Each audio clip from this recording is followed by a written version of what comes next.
Muy buenas tardes, bienvenidos de nuevo a Negocios Televisión, bienvenidos al espacio de las noticias del día, mirando ya a la última hora, pendientes de Oriente Medio, de las elecciones en Estados Unidos y también de lo que sucede en el conflicto en Ucrania. Empezamos con una última hora. The Wall Street Journal, citando a sus fuentes, habla de que Rusia ha sido acusada de planear ataques con artefactos incendiarios en aviones que iban tanto a Estados Unidos como a Canadá. La agencia de inteligencia occidental, varias agencias de inteligencia occidentales sospechan que Rusia, concretamente su agencia de inteligencia militar, colocó en 2 ocasiones artefactos incendiarios resistentes a los extintores, alimentados con magnesio, diseñados para provocar incendios a bordo de aviones de DHL y o de pasajeros con destino a Estados Unidos y Canadá. Al menos un artefacto fue localizado y neutralizado en Birmingham, en Reino Unido, y el otro en Leipzig, Alemania. Se cree que estos casos concretos fueron ensayos para sabotajes posteriores a mayor escala. Esto ocurrió, según Wall Street Journal, en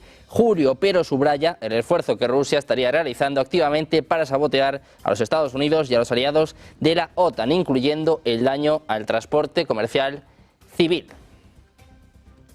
Miramos también a Irán, que intensifica su retórica hostil incluso a través de canales diplomáticos con otras naciones árabes, lo que indica que se prepara para un nuevo y complejo ataque contra Israel, que involucraría ojivas más poderosas que las usadas anteriormente. Es lo que informa The Wall Street Journal, citando a sus fuentes. Dice que en medio de las advertencias de Estados Unidos contra un contraataque a Israel, Irán está enviando un mensaje diplomático desafiante, que está planeando una respuesta compleja que involucra ojivas aún más poderosas y otras armas. Hablan de una respuesta fuerte y compleja contra Israel.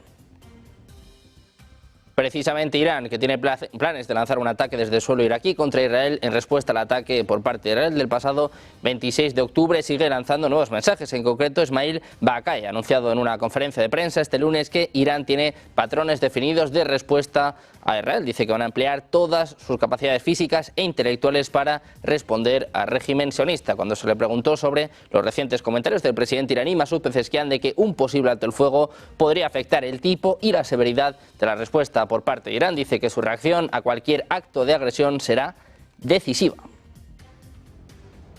Precisamente en Irán, Baqai ha condenado este lunes a Estados Unidos por el despliegue de bombarderos estratégicos B-52 en Oriente Medio, calificándolo de presencia desestabilizadora en la región. Dice que siempre han creído que la presencia de Estados Unidos en la región es una presencia desestabilizadora. Afirmó que el despliegue de los bombarderos no afectará la decisión de Irán de defenderse. El Pentágono anunció el despliegue de bombarderos B-52 el viernes pasado, advirtiendo que Estados Unidos tomará medidas para defender a su pueblo si Irán, sus socios o sus representantes utilizan este momento para atacar el personal o los intereses de Estados Unidos en la región.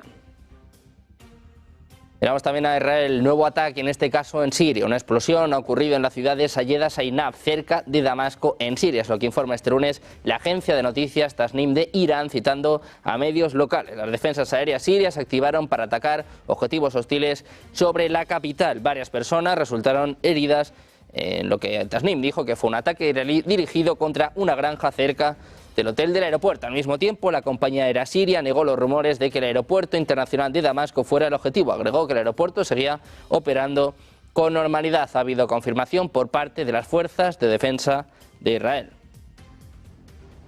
Precisamente el ministro de Asuntos Exteriores, Israel Katz, ha ordenado al director general del Ministerio de Asuntos Exteriores que informe este lunes a la ONU de la cancelación del acuerdo de 1967 que formó la base jurídica para las relaciones entre Israel y la Agencia de Naciones Unidas para los Refugiados de Palestina en Oriente Próximo. La UNRWA, decía Israel, organización cuyos empleados participaron en la masacre del 7 de octubre y muchos de cuyos trabajadores son agentes de Hamas, es parte del problema en la Franja de Gaza y no parte de la solución. Añade que a la ONU se le han presentado pruebas sobre los agentes de Hamas que trabajan en la UNRWA y sobre el uso de las instalaciones para esos fines, y no se hizo nada a este respecto. Además, la Cancillería israelí denunció que los empleados de la agencia, que son miembros de Hamas y del grupo Yihad Islámica, no fueron despedidos y que no se hizo nada con respecto a la violación de la neutralidad de las instalaciones de la UNRWA. Mirando a Israel, les contamos además que varios drones lanzados hacia Israel desde Irak fueron derribados por la Fuerza Aérea Israelí hace unos minutos. No sonaron sirenas, ya que los drones fueron interceptados antes de amenazar ninguna ciudad. La resistencia islámica en Irak, respaldada por Irán, asume la responsabilidad del lanzamiento de los drones. Hablamos también de que 2 comandantes de Hezbollah, incluido un miembro de la fuerza de élite Radwan, murieron en recientes ataques aéreos en el sur del Líbano, según la CFD. Un ataque llevado a cabo por aviones de combate en Al-Sutaina mató a Riyad Reda Kassawi, a quien la CFD identifican como comandante de la unidad de misiles antitanque de la fuerza Radwan. Afirman que estuvo detrás de ataques antitanque contra Israel y las tropas que operan en el sur del Líbano. Pendientes de Israel, hablamos en este caso de Corea del Norte, y es que Estados Unidos envió un bombardero al noreste de Asia para un ejercicio aéreo trilateral con sus aliados este domingo, después del lanzamiento de prueba por parte de Corea del Norte de un nuevo misil balístico nuclear. El ejercicio aliado, en el que también participaron Corea del Sur y Japón, se produjo después de que Kim Jong-un observara este jueves el lanzamiento de un misil balístico intercontinental Hwasong 19, el misil más grande del país y su prueba de misil nuclear más larga hasta la fecha. Si bien el misil viajó en una trayectoria vertical empinada para evitar el espacio aéreo soberano de otros países, Japón estimó que es capaz de volar más de 9.320 millas, lo que podría asestar un ataque nuclear al territorio continental de Estados Unidos. Miramos también a Corea del Sur y la Unión Europea han condenado conjuntamente este lunes el suministro de armas de Corea del Norte a Moscú y exigieron que retire las tropas que ha enviado mientras Rusia libra una guerra contra Ucrania. Borrell vuelve a hablar sobre las tropas norcoreanas. Lo escuchamos. The developments in this peninsula and in Ukraine, in Korea and in Ukraine, they are far away, but they are interlinked, as you know very well, including the deployment of North Korean troops in Russia, which regrettably illustrates the importance of our shared security agenda. It's not a rhetorical, it's not a theoretical approach. It is because the war is at the borders of Europe, and it is because in this war, North Korean troops are going to participate. So this increases the need for us. La Unión Europea y Corea del Sur celebraron su primera reunión de diálogo estratégico en Seúl, poco después de que Washington y Seúl dieran la alarma sobre el envío de soldados norcoreanos para ayudar a Rusia. En una declaración conjunta, Borrell y el ministro de Asuntos Exteriores de Corea del Sur condenaron las transferencias en cuanto a estos soldados norcoreanos en Rusia. Miramos también a China. El Ministerio de Comercio anunciaba este lunes que presentó una demanda ante la Organización Mundial del Comercio contra los aranceles de la Unión Europea a los vehículos eléctricos chinos. Un portavoz del Ministerio dijo que la medida se tomó con el fin de salvaguardar los intereses de desarrollo de la industria de vehículos eléctricos y la cooperación global en materia de transformación ecológica. El Ministerio afirmó que los aranceles carecen de base fáctica y legal y que violan las normas de la Organización Mundial del Comercio. De China pasamos a hablar de Estados Unidos. Falta solo un día para las elecciones del 5 de noviembre, cuando más de 78 millones de personas han emitido ya su voto anticipado, acercándose a la mitad del total de 160 millones de votos emitidos en 2020, cuando la participación electoral fue la más alta en más de un siglo. El control del Congreso también está en juego este martes, con los republicanos como favoritos para lograr una mayoría en el Senado, mientras que los demócratas tienen una probabilidad igual de ganar la estrecha mayoría republicana en la Cámara de Representantes. Las encuestas hablan de una carrera más reñida que nunca. Precisamente mirando a Estados Unidos, pendientes de las encuestas, miramos en su último mitin de campaña en el campo de batalla de Carolina del Norte al expresidente Donald Trump. Insta a sus partidarios a ayudarle a cerrar el ciclo electoral de 2024 y ganar la Casa Blanca. Decía Trump: ojalá que todo salga bien, vamos ganando, lo único que tenemos que hacer es cerrar el proceso. Dice Trump: si logramos que todos salgan a votar, no habrá nada que puedan hacer. Trump comenzó su último mitin en el estado clave hablando de las encuestas que, según él, le muestran como líder. Trump dijo que visitará Carolina del Norte en vísperas de las elecciones para instar a la gente a salir a votar. Antes de que subiera al escenario, su hijo Donald Trump Jr. pidió a los partidarios de su padre que votaron anticipadamente en el estado que pasaran el día instando a sus amigos y familiares a acudir a las urnas y recuperar su país. Decía: hagan filas, traigan a sus amigos, permanezcan en la fila. Precisamente Donald Trump habla este domingo de que no debería haber abandonado la Casa Blanca. El exmandatario afirmó ante sus seguidores que durante su mandato el país tenía la frontera más segura de la historia. Decía Trump: no debería haberme ido. Quiero decir, honestamente, que lo hicimos muy bien. Trump, eso sí, piensa que Kamala no lo ha hecho también. Dice que es la peor vicepresidenta de la historia. Escuchamos. Things that you wouldn't believe, and we're going to give you, I gave you the biggest tax cut in the history of our country. You'll get still more. We're going to make our country so competitive. On Tuesday, you have to stand up and tell Kamala or Kamala or Harris. You know, when I say Harris, nobody knows who the hell I'm talking about. I said Harris was out tonight. Who's Harris, sir? Nobody knows who she is. But on Tuesday, you have to stand up and tell Harris that you've had enough. You can't take it anymore. You're the worst vice president in the history of our country. It's the worst administration in the history of our country. Kamala, you're fired. Get out. Get out. You're fired. Miramos también al secretario general de la OTAN, Mark Rutte, ha asegurado este lunes que trabajará con cualquiera de los candidatos en las elecciones de Estados Unidos para garantizar la unidad de la Alianza Atlántica y reforzar el apoyo a Ucrania. Dice Rutte que trabajará tanto con Harris como con Trump. Lo escuchamos. Work with Kamala Harris, we will work with Donald Trump and make sure that the alliance stays united. I have no doubt, because it is in our interest. It is in our interest here, but also in the United States, because they are not in this to not repeat the mistake after the First World War of withdrawing from Europe. No, they are in this because they know that if Putin would be successful in Ukraine, that at that moment an emboldened Russia is on our eastern flank and will present a direct threat to NATO. Decía Rutte que trabajarán tanto con Harris como con Trump, que se van a asegurar de que la alianza permanezca unida y que no tiene ninguna duda acerca de ello. Es lo que apuntaba en una rueda de prensa en Alemania después de reunirse con el canciller germano Olaf Scholz. En la víspera de las elecciones en Estados Unidos indica que la unidad de la OTAN interesa a los europeos, pero también a los norteamericanos, asegurando que no pueden repetir el error de abandonar Europa, como sucedió tras la Primera Guerra Mundial. Miramos también a Orbán. El primer ministro de Hungría dice que Europa tendrá que repensar su apoyo a Ucrania si Trump es elegido presidente de Estados Unidos. Argumenta que el continente no podrá soportar solo las cargas de la guerra. Orbán, que apoyó a Trump y que además sigue siendo cercano al presidente ruso Vladimir Putin, ha sido criticado por Bruselas por oponerse repetidamente a la ayuda militar del bloque a Kiev. Seguimos mirando a la otra, en este caso hablamos de Rumanía, y es que 2 aviones de combate de las fuerzas aéreas rumanas fueron activados por Bucarest después de detectarse drones rusos en ataques contra objetivos ucranianos situados cerca de la frontera con el país balcánico. Es lo que apunta el ministro de Defensa Nacional en un comunicado. Dice que las Fuerzas Armadas de la Federación Rusa han llevado a cabo ataques con drones contra objetivos civiles y de infraestructura en Ucrania, en las cercanías de la frontera fluvial con Rumanía. 2 aviones caza F-16 fueron activados para vigilar el área y despegaron de la base aérea 86 de Borcea.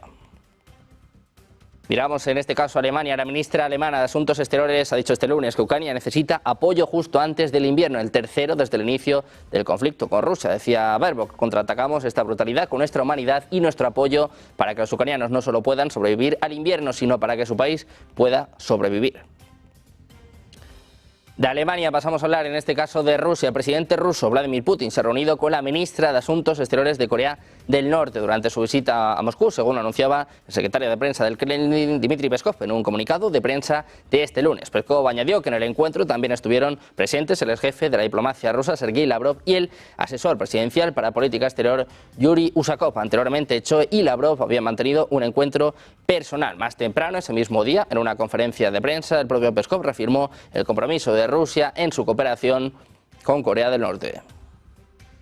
Precisamente el ministro de Asuntos Exteriores ruso aseguraba este lunes que los países europeos se están preparando para un conflicto directo con Rusia. Decía: hoy en día los anglosajones esperan derrotar a nuestro país a través de Ucrania, tal como lo hizo Hitler a reunir a los países europeos bajo banderas nazis. Decía además que como medida de seguridad, en caso de que Zelensky fracase, están preparando a la Europa continental para lanzarse una aventura suicida y entrar en un conflicto armado directo con Rusia.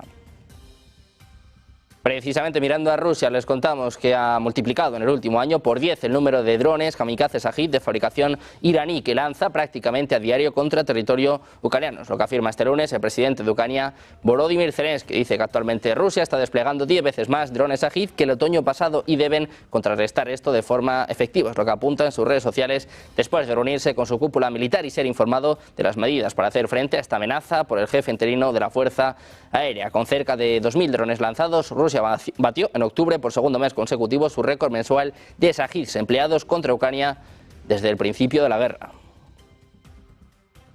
Precisamente miramos a Ucrania, en este caso miramos a declaraciones por parte de las autoridades ucranianas. Han desmentido la existencia de negociaciones directas con Rusia sobre una moratoria de los ataques a infraestructuras energéticas de ambos países, en un momento en el que Kiev ya alertó de que Moscú pretende colapsar estas instalaciones de cara al invierno. Dice que estas conversaciones, tal y como son anunciadas, no son ciertas, es lo que afirma el jefe de la oficina presidencial de Ucrania, Andriy Yermak, este lunes en declaraciones a la televisión ucraniana cuando le preguntaron a este respecto. Yermak ha explicado que las conversaciones sobre Ucrania en relación a esta y otras cuestiones como la seguridad alimentaria han tenido lugar sin la presencia de Rusia y bajo las condiciones del presidente Volodymyr Zelensky.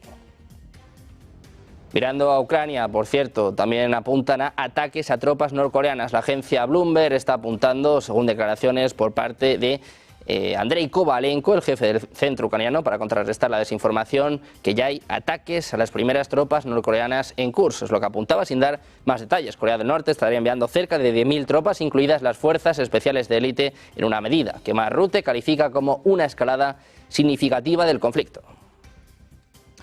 Hablamos ahora del presidente de la Generalitat, Carlos Mazón, del PP. Ha pasado a la ofensiva para defender su relato sobre la actuación de la Generalitat el fatídico día 29 de octubre, cuando se desencadenó la Dana. Una de las críticas más generalizadas, tanto de los afectados como de los expertos, es que mandó muy tarde la alerta excepcional de emergencia a los móviles de los ciudadanos. Básicamente cuando el agua ya se había llevado por delante las vidas humanas. En una entrevista en la cadena COPE, Mazón ha sorprendido incidiendo en la argumentación de que si no se envió antes desde emergencias este aviso es porque la Confederación Hidrográfica desactivó hasta 3 veces la alerta hidrográfica. Dice que fue a la 1, a las 3 y a las 4.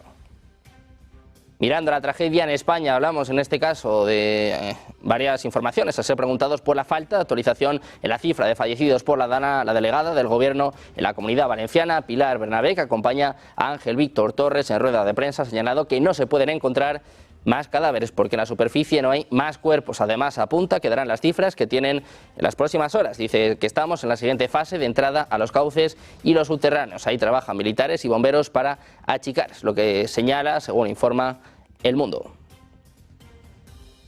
Miramos también al presidente argentino Javier Milei. Promete llevar a cabo una profunda purga en las filas diplomáticas de Argentina después de que el país votara para condenar el embargo estadounidense a Cuba en las Naciones Unidas. Dice Milei: estoy dispuesto a despedir a todos aquellos que están votando en contra. Es lo que apuntaba, admitiendo de que la votación de rutina le costó a Diana Mondino su trabajo como ministra de Asuntos Exteriores la semana pasada, porque contradecía los alineamientos globales con Estados Unidos e Israel que Milei había expuesto durante la campaña electoral del año pasado. Milei promete una purga de traidores después de la votación que tuvo lugar sobre Cuba la semana pasada.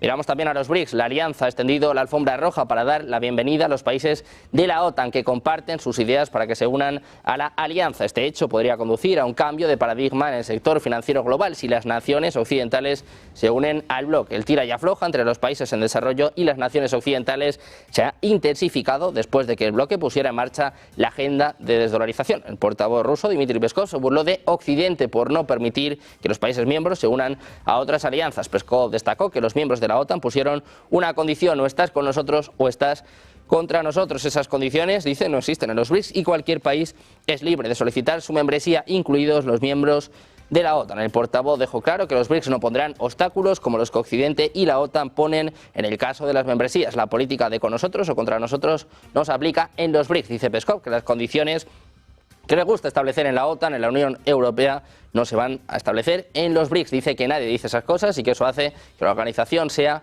aún más atractiva.